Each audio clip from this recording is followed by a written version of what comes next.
Assalamualaikum warahmatullahi wabarakatuh. Perkenalkan, nama saya Jovita Imnaputum dari Fakultas Sains dan Teknologi Prodi Fisika dengan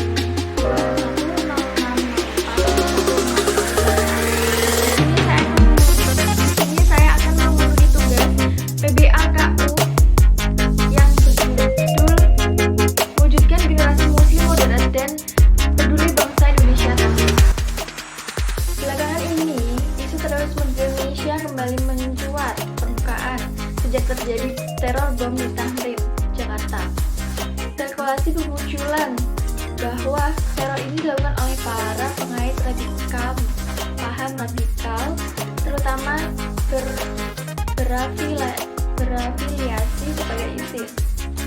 Dugaan ini berdasarkan pengalaman teror bom sebelumnya yang dilakukan oleh gerakan radikal agama. Meskipun sesungguhnya motif teror bisa saja terkait kepentingan ekonomi, politik, sosial, dan lain-lain. Isu terorisme yang terjadi di Indonesia ini sangat kental dengan radikalisme agama. Dari beberapa kasus membuktikan bahwa paham radikal kian menemukan momennya untuk tumbuh di Indonesia. Radikalisme memang bukan kasus yang baru dalam sejarah bangsa ini. Sejak masa kemerdekaan, paham radikal mulai tumbuh dengan munculnya paham Wahabi, D2, T2, Negara kita masih rentan terhadap radikalisme dan terorisme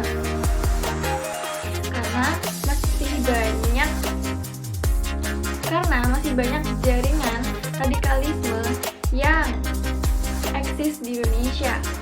Terlebih dengan munculnya kelompok militan ISIS. Karena itulah kaum muda sebagai generasi yang paling rentan harus dilindungi dari upaya propaganda tersebut, khususnya propaganda melalui media yang sangat sulit dibendung. Akhir masa Orde Baru merupakan momentum penting bagi kebangkitan Islam di Indonesia yang menjadi prokondisi bagi munculnya berbagai kelompok gerakan Islam baru, termasuk gerakan Islam radikal. Dalam atmosfer kebebasan inilah bermunculan aktor gerakan Islam baru yang berada di luar kerangka mainstream Islam Indonesia yang dominan, semisal NU, Muhammadiyah, Persis, dan Al-Irsyad, Al-Wasliyah, Jamiat, Khoir, dan sebagainya.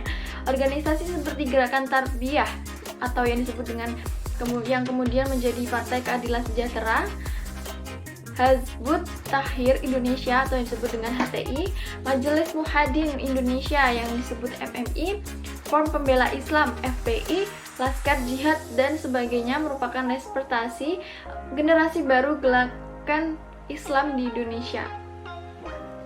Beberapa gerakan di luar mainstream Islam Indonesia disebut sebagai gerakan transnasional, yaitu kelompok keagamaan yang memiliki jaringan internasional,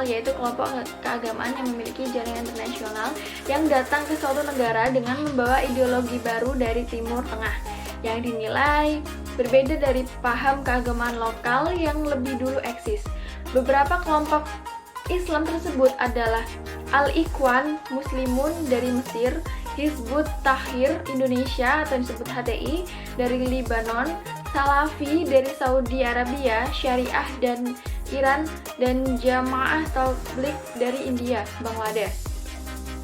Keenam kelompok tersebut saat ini eksis di Indonesia, berupaya menanamkan pahamnya melalui lembaga pesantren, perguruan tinggi, majelis taklim, lembaga amil zakat, infak, dan sedekah.